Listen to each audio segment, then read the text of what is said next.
Okay, dear students, very good morning to all of you.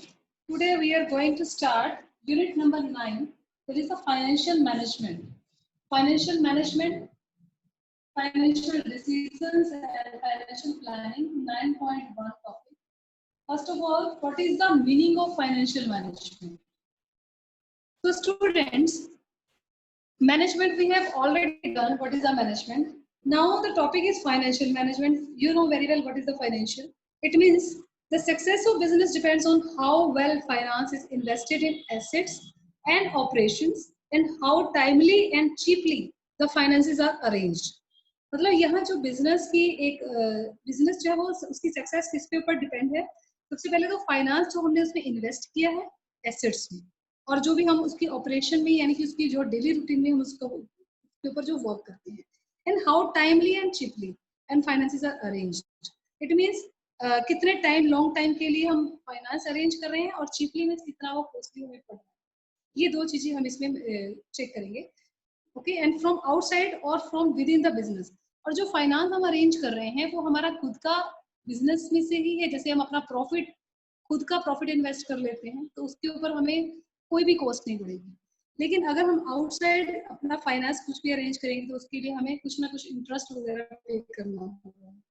So business finance is the term that encompasses a wide range of activities and disciplines revolving around the management of money and other valuable assets. So money required for carrying out business activities is called business finance. जो भी money आप इसमें arrange करेंगे, ठीक है, business के use के लिए, उसको कैरी करने के लिए, उसको चलाने के लिए, that is called business finance. तो almost all business activities require some finance. अब बिजनेस में आप कोई भी एक्टिविटी करेंगे उसमें फाइनेंस की नीड है. तो finance is the needed to establish a business, to run it, to modernise it, to expand it और डाइवर्सिफाई इट. मतलब अगर आप उसको चलाना है, उसको मॉडर्नाइज करना है, उसको बढ़ाना है, उसको डाइवर्सिफाई करना है, तो सब के लिए आपकी सबसे पहले जो नीड है दैट इज द फाइनेंस. ठीक है, तो फाइनेंस का मीनिंग आपको फर्स्ट ऑफ ऑल क्लियर है. देन फाइनेंशियल मैनेजमेंट है आपका टॉपिक यहाँ. तो financial management is concern with optimal procurement as well as usages of finance. हम उसको कैसे ऑप्टिमल यूज कर सकते हैं उसका फाइनेंस का, दैट इज कॉल्ड मैनेजमेंट. तो for optimal procurement different available sources of finance are identified. हम सबसे पहले इसमें जो उसके सोर्सेज हैं उसको डिफरेंट सोर्सेज को यहाँ आइडेंटिफाई करेंगे. ओके, आइडेंटिफाई मतलब हम यहाँ पर मार्केट में देखेंगे कि हमें कौन कौन से फाइनेंसेस जो है वो इजीली अरेंज हो जाते हैं. Then compared in terms of their cost. फिर हम उनको कंपेयर करते हैं कि कौन सा जो फाइनेंस है वो उसके ऊपर हमें कितने पर मंथ या एनुअली हमें कितनी कॉस्ट पड़ेगी. एंड एसोसिएटेड रिस्क, और उसमें जो रिस्क इन्वॉल्व है वो भी किसमें कितना ज्यादा है और किसमें कम है. ये सब चीजें हम इसमें कंपेयर करेंगे. Then similarly the finance of procured needs to be invested in a manner that the returns from the investment exceeds the cost of which procurement has taken place. ठीक है, अब इसमें अगर जितना ज्यादा कम कॉस्ट होगी उतना रिस्क उसमें इन्वॉल्व होगा, जितनी कॉस्ट ज्यादा होगी उसमें रिस्क उतना कम रहेगा. तो फाइनेंशियल मैनेजमेंट एम्स, उसका मेन जो हमारा एम रहेगा फाइनेंशियल मैनेजमेंट का, एट रिड्यूसिंग द कॉस्ट. हम चाहते हैं कि हमारी कॉस्ट रिड्यूस हो of funds procurement, keeping the risk under control and achieving effective deployment. कोई भी नहीं चाहेगा कि कॉस्ट ज्यादा देके रिस्क कम किया जाए. हम रिस्क भी कम करना चाहते हैं और हम कॉस्ट भी कम करना चाहते हैं. तो it also aims at ensuring availability of enough funds whenever required. हम ये भी चाहते हैं कि जब हमें रिक्वायरमेंट हो तभी हमें फाइनेंस अरेंज भी हो जाए. ठीक है, कोई हमें बिना परेशानी के, मतलब कुछ भी परेशानी लिए बिना हमें फाइनेंस अरेंज भी हो जाए, ये भी हम लोग चाहते हैं. ठीक है, तो इट मींस ऑफ मींस की मैं मीनिंग पे आ रही हूँ. तो it refers to that branch of management which is concerned with the effective acquisition and use of money. तो क्या मीनिंग रहेगा? The major goal of any business concern is to make profit for its owner by selling goods और services.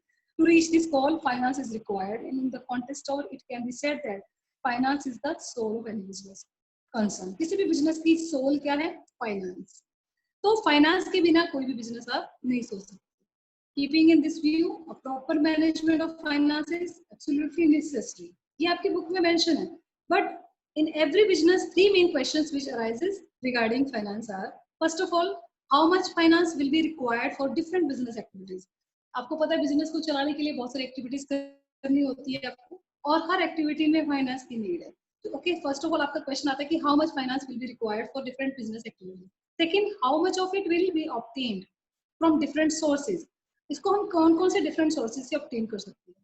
And how will the profit earn from different business activities be distributed. ठीक है, जो हमारा profit earn होगा उसको हम अपने business activities में कहाँ कैसे कैसे डिस्ट्रीब्यूट कर सकते हैं। तो ये चीजें हमारे क्वेश्चन है। Answer to all these questions is inherent in financial management. इन सबका आंसर आपको फाइनेंशियल मैनेजमेंट में मिलेगा अगर उसमें उसको आपने प्रॉपर मैनेज कर दिया। So in other words it can be said that under financial management first of all need for finance is estimated. सबसे पहले हम यहाँ ये चेक करेंगे कि हमारे पास फाइनेंस की कितनी नीड है, एक एस्टिमेट लगाएंगे and then different sources of training finance. फिर हमारे पास वो सोर्सेज जो है वो कौन कौन से हैं, and it's quantum the determined, यानी कि क्वांटिटी आपको करनी चाहिए, लॉन्ग टर्म के लिए कितना पैसा आपको चाहिए, ठीक है, शॉर्ट टर्म के लिए कितना चाहिए, and finally arrangement and are made for the distribution of profit. ठीक है, फाइनली हमने इसके बाद जो हमें उसका प्रॉफिट होता है उसको हमने कैसे अरेंज करना है, मतलब किसी के लिए हम इंटरेस्ट पे कर रहे हैं, किसी को हम डिविडेंड पे कर रहे हैं, किसी के लिए हम कैसे भी पेमेंट कर रहे हैं, ये सब हम अपने प्रॉफिट्स में से ही पे करते हैं। तो वो हमें लास्ट में कैसे डिस्ट्रीब्यूट करना है। तो now the meaning and definition, first of all financial management आपके बोर्ड पे विजिबल है, ये देखेंगे। Financial management is the operational activity, अब आपको ये पॉइंट क्लियर हो जाएगा। फाइनेंशियल मैनेजमेंट आपका ऑपरेशनल एक्टिविटी है of a business that is the responsible for obtaining, किसके लिए रिस्पॉन्सिबल है ये, फॉर ऑब्टेनिंग, यानी कि आपको कहाँ से बिजनेस ये फंड्स अरेंज करने हैं, एंड इफेक्टिवली यूटिलाइजिंग, आपने अरेंज करने के बाद उसको उसका इफेक्टिवली यूज भी करना है, यूटिलाइज करना है, the funds necessary for efficient operations, ताकि वो ऑपरेशंस को एफिशिएंटली हम पूरा कर सकें।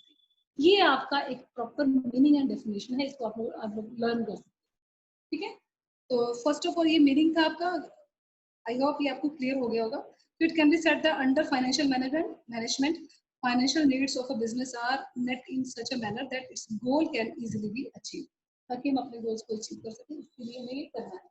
अब सेकंड नेक्स्ट टॉपिक है आपके पास, इसका जो आ रहा है that is the role of financial management.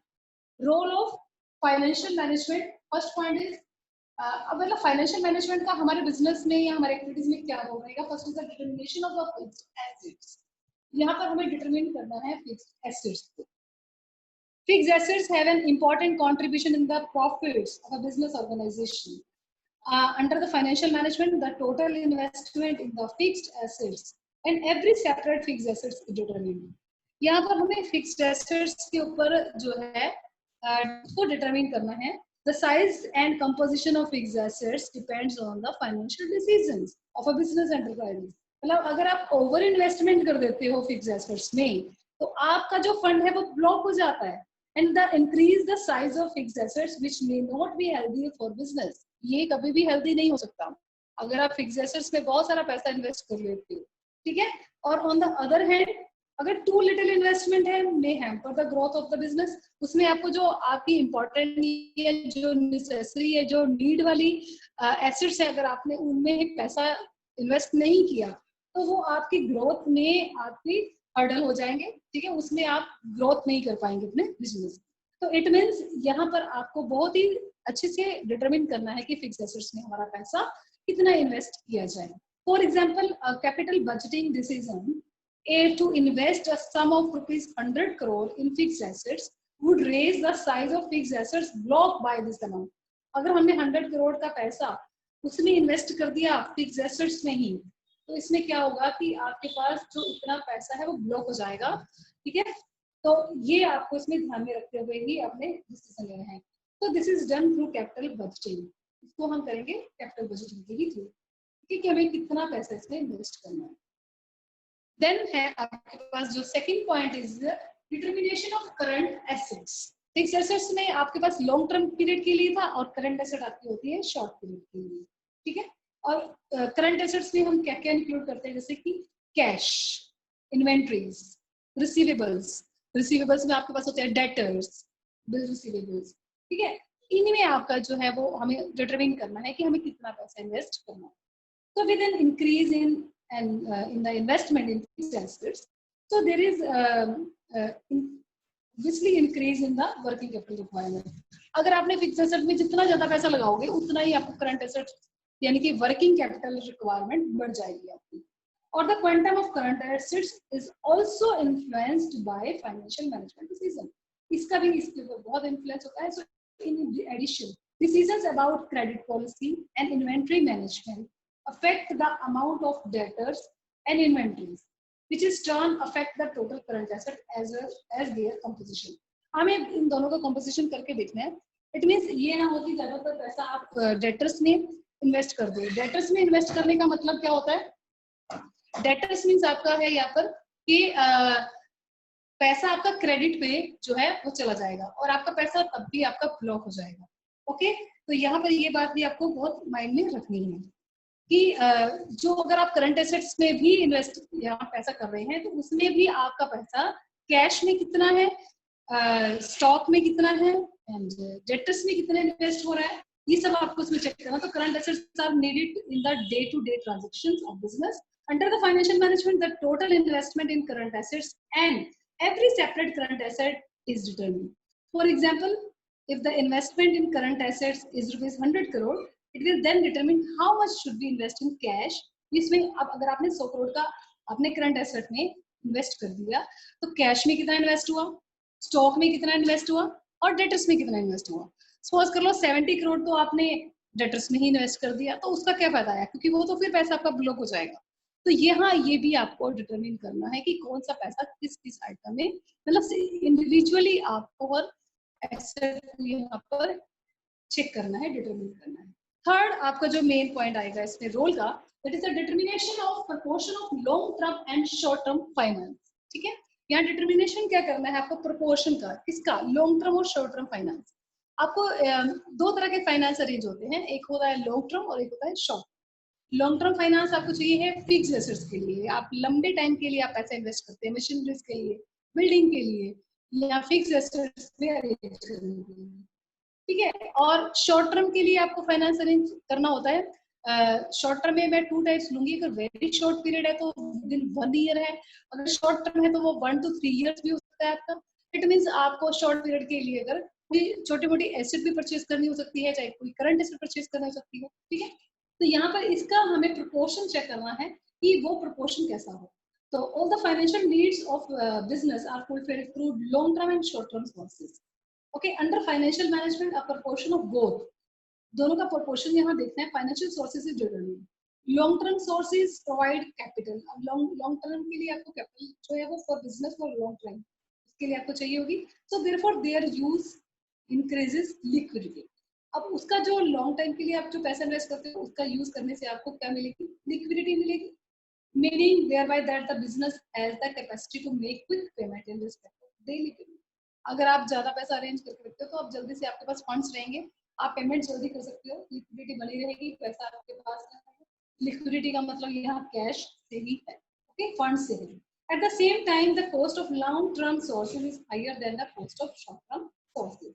Same time पे आपकी जो कॉस्ट है लॉन्ग टर्म सोर्सेज की वो हायर हो जाएगी शॉर्ट टर्म सोर्सेज के कंपैरिजन। तो therefore if there is more liquidity is required in business, अगर आपके बिजनेस ऐसा है जिसमें आपको डेली का लेन देन करना होता है, कैश ट्रांजैक्शंस करनी होती है, आपको पेमेंट्स करनी होती है, तो उसके लिए आपको लिक्विडिटी रिक्वायरमेंट है, तो देन आपकी क्या होगी, there is more liquidity is required in business, तो more cost shall have to be borne, आपको ज्यादा कॉस्ट पे करनी होगी। Okay, under financial management the proportion of both these sources is determined on the basis of liquidity and cost analysis। तो ये किस चीज पे डिपेंड करेगा, depends on your the nature of your business, आपकी बिजनेस की नेचर कैसे है। अगर आपकी सेल परचेज की ही नेचर है तो उसमें आपकी ऑब्वियसली लिक्विडिटी ज्यादा होगी, और लिक्विडिटी ज्यादा होने के लिए आपको ज्यादा फाइनेंस और सोर्सेज ये इसका अरेंज करना होगा। ठीक है, नेक्स्ट है आपका determination of proportion of various sources of long term finance. Fourth point, determination of proportion of various sources. यहाँ सोर्सेज वर्ड यूज किया है मैंने, sources of long term finance. कौन कौन से सोर्सेज होते हैं आपको पता है, लॉन्ग टर्म फाइनेंस के लिए आप कौन कौन से सोर्सेज यूज करते हैं, जैसे इक्विटी शेयर कैपिटल, डिवेंचर्स, ठीक है, और भी आपके इसमें यूज होते हैं, और long term loans, public deposits. इस तरह से आप इसमें लॉन्ग टर्म जो फाइनेंस अरेंज करते हैं उसका डिटरमिनेशन का प्रोपोर्शन यहाँ बताना है।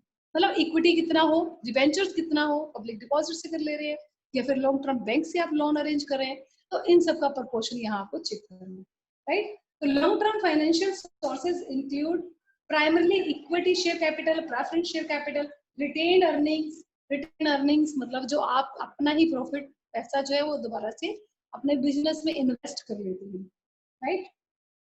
Next, debentures, long-term loans, etc. So, under financial management, the proportion of various long-term financial sources is determined. यहाँ इस केस में आप proportion check करेंगे इन सबका. All the sources have their merits and demerits. सबकी अपने अपने merits और demerits होती है. After making an analysis of their merits and demerits, a balanced decision is taken. आपको ये सब देखने के बाद एक balanced decision लेना है, ठीक है? और फिर आपको ये देखने की हमें कौन सा ऐसा कौन सा सोर्स जो है वो हमें चाहिए, ठीक है। Of the total long term finance the proportion to be raised by way of डेब्ट और equity is also a financial management decision. The amount of डेब्ट, इक्विटी शेयर कैपिटल और preference share capital are affected by the financing decisions which is a part of financial management. ये आपको सब check करना है। Next आपका जो है लास्ट पॉइंट इसमें फिफ्थ है, determination of various items to be to profit and loss account. यहाँ डिटरमिन करना है all the items in the profit and loss account. For example, अगर आप इंटरेस्ट पे कर रहे हैं तो वो भी आपको प्रॉफिट एंड लॉस से ही चार्ज करना होता है, ठीक है। कोई भी एक्सपेंस आप पे कर रहे हैं या कुछ भी डेप्रिसिएशन है, ये सब आपको प्रॉफिट एंड लॉस अकाउंट से चार्ज करना होता है। तो ये डिटरमिनेशन चेक करना है कि हम प्रॉफिट एंड लॉस अकाउंट से हमारे जो परमानेंट हमारी खर्चे हैं जिनको हमें उसमें से चार्ज करना ही करना है, तो यहाँ पर इस चीज का भी डिटरमिनेशन हमें देखना है। तो हायर अमाउंट ऑफ डेप्ट means higher interest expense in future, ठीक है। और जितना भी आप बाहर से ज्यादा पैसा उठाओगे उतना आपको आने वाले फ्यूचर में इंटरेस्ट ज्यादा पे करना होगा और वो आपके लिए खर्चा है फ्यूचर का। और फ्यूचर में जब आप एक्सपेंस पे करोगे, similarly use of higher equity में entail higher payment of dividends, ठीक है। अगर आप इक्विटी ज्यादा लेते हो तो आपको आने वाले टाइम में डिविडेंड ज्यादा पे करना होगा। Similarly, an expenses of business which is result of capital budgeting decision is likely to affect virtually all items in the profit and loss account of the business. Ultimately, ये सारे expenses जो भी हमने आप discuss किए, वो सारे आपको profit and loss account से ही charge करने होते हैं, ठीक है। जो determination है, तो various items including the profit and loss get influenced and affected by different financial decisions. For example, यहाँ given है में interest is related to the amount of debt, depreciation is related to the amount of long-term assets, discount is related to the position of liquidity, which means that if the position of liquidity is good, the discount can be earned by making timely payment, etc. ये determination है आपकी। और for example इसमें आप huge investment in fixed assets means higher amount of depreciation. जितनी ज्यादा asset आप invest कर रहे हो उतना ही ज्यादा डेप्रिसिएशन होगा। और large amount of funds raised through डेब्ट will result in high interest payable amount in profit and loss account. ये भी आपको प्रॉफिट एंड लॉस अकाउंट से ही चार्ज करना है। So thus the overall financial health of the business is determined by the quality of its financial management. Good financial management aim at main इसका जो aim रहेगा that is the mobilization of financial resources at a lower cost. Ultimately हमारा यहाँ purpose क्या है कि हमें कम cost पे finance arrange हो जाए and deployment of these in the most lucrative activity और risk भी कम रहे, ठीक है, जिसमें हमारा रिस्क भी कम रहे और हमारे पास कॉस्ट भी कम रहे और इस तरह से हम अपना फाइनेंशियली अपना सोर्स जो है अरेंज करें, रिसोर्सेज को अरेंज करें। ये हमारा अल्टीमेटली इसमें एम है फाइनेंशियल मैनेजमेंट का, ठीक है स्टूडेंट्स। तो आज का हमारा यही टॉपिक है एंड एक बार मैं रिवाइज करा रही हूँ फिर से। First of all the meaning था आपके पास। तो financial management is the operational activity of a business that is responsible for obtaining and effectively utilizing the funds to efficient operations. ये आपका मीनिंग एंड डेफिनेशन है। इससे आपको क्लियर हो गया कि फाइनेंशियल मैनेजमेंट एक ऑपरेशनल एक्टिविटी है, दैट इज द रिस्पांसिबिलिटी इसके लिए for obtaining and effectively utilising the funds. जो भी आप फंड्स अरेंज कर रहे हैं उनको हमने ऑब्टेन किया, मतलब पहले तो अरेंज किया एंड देन उसको इफेक्टिवली यूटिलाइज किया, जैसे फॉर एफिशिएंट ऑपरेशन। जो भी हम ऑपरेट करें, एक्टिविटी जो ऑपरेट कर रहे हैं उसके लिए हम एफिशिएंटली को ऑपरेट करें। So that is the meaning of financial management. What is the role of financial manager? First is the determination of fixed assets. Ultimately fixed assets को determine करना है कि कितना पैसा आपने fixed assets में जो है वो ब्लॉक किया है। ब्लॉक मीन्स वो अगर एक्सेस में किया गया है तो वो ब्लॉकेज हो जाएगी, और अगर वो अंडर किया गया है तो वो उससे आपकी ग्रोथ में जो है वो कम करना है। तो दैट मीन्स आपको फिक्स एसेट में जो पैसा लगाना है वो अभी बहुत सोच के लगाएंगे, उसको आप डिटरमाइन करेंगे कि वो ना बहुत ज्यादा हो ना ही वो बहुत कम हो। Determination of current asset, individually आप एसेट्स में करंट एसेट्स में कि कितना कितना पैसा आपने उसमें यूटिलाइज किया है। फॉर एग्जांपल अगर करंट एसेट की बात की जाए तो कैश है, डेटर्स है, स्टॉक है, ठीक है। तो ये आपको ये भी चेक करना है कि पैसा जो है वो कहाँ का है। अगर सारा पैसा डेटर्स में इन्वेस्ट हुआ हुआ है तो वो भी आपकी ब्लॉकेज। तो हमें ये आपको प्रोपोर्शन चेक करना है। Then a determination of proportion of long term and short term finance. Long term finance में आपके पास इक्विटीज है, प्रेफरेंस है, डिबेंचर्स है, एंड शॉर्ट टर्म फाइनेंस में आपके पास जो शॉर्ट पीरियड के लोन होते हैं। तो आपको उसका प्रोपोर्शन चेक करना है कि हमारे बिजनेस की नेचर क्या है, उसके अकॉर्डिंगली हम यहाँ पर डिसाइड। ठीक है, अगर हमने ज्यादा पैसा एसेट फिक्स एसेट में अरेंज किया है या लगा रखा है, फिक्स किया हुआ है, तो उस केस में हमारी जो करंट जो हमारा डेली रूटीन की जो वर्किंग कैपिटल है उसके भी एक्सपेंसेस हो जाते हैं। ठीक है, तो उसके अकॉर्डिंगली ही आपकी जो प्रोपोर्शन जो है वो सेम होगा। अगर आपकी एसपीक्स एसेट्स में अमाउंट ज्यादा है लगी हुई है, उसके अकॉर्डिंगली आपका वर्किंग कैपिटल के एक्सपेंसेस भी बढ़ जाएंगे। ठीक है, इस चीज को डिटरमाइन करेंगे, उसका प्रोपोर्शन देन है determination of the proportion of various sources of long term finance. अब यहाँ पर लॉन्ग टर्म फाइनेंस आपको टैक्स पता है, जैसे प्रेफरेंस है, इक्विटी है, डिबेंचर्स है। अगर आप लॉन्ग टर्म फाइनेंस को भी लेके चल रहे हैं तो आपने कौन कौन से फाइनेंस सोर्सेज आपने उसमें यूज किए हैं और कितने कितने प्रोपोर्शन में किए हैं। अब आपको इसको देखने के लिए आप उन सबको कंपेयर करेंगे, उसकी कॉस्ट को कंपेयर करेंगे, ठीक है, आपको कितने टाइम पीरियड के लिए वो चाहिए वो सब कंपेयर करने के बाद उसको चेक। ठीक है, और अगर आप सभी को प्रोपोर्शनली लेके चल रहे हैं, जैसे आपने इक्विटीज भी ले लिया, प्रेफरेंस भी ले लिया और कुछ पोर्शन आपने डिबेंचर्स का भी ले लिया, तो उसका क्या प्रोपोर्शन रखना है वो इसमें हम डिटरमाइन। नेक्स्ट है determination of various items to profit and loss. हम ये चेक करते हैं कि प्रॉफिट एंड लॉस अकाउंट में आप कौन कौन सी आइटम चार्ज करते हैं। जैसे कि इंटरेस्ट है, डेप्रिसिएशन है। अगर आपका पैसा एसेट्स में बहुत ज्यादा पैसा लगा है फिक्स एसेट्स में, इतने डेप्रिसिएशन जो है आपको बहुत ज्यादा होगा, और वो आपको कहाँ से चार्ज करना होगा, प्रॉफिट एंड लॉस अकाउंट से। अगर सपोज आपके पास एक आपने डिबेंचर्स पे आपने पैसा जो है फंड्स जो है अरेंज किए, उस केस में आपको इंटरेस्ट पे करना होगा, और इंटरेस्ट भी आपने कहाँ से चार्ज करना है, ये सब चीजें हम यहाँ पर ultimately that is the topic is completing now meaning and role of financial management. Students revise and write this topic. Okay, thank you so much. Have a nice day.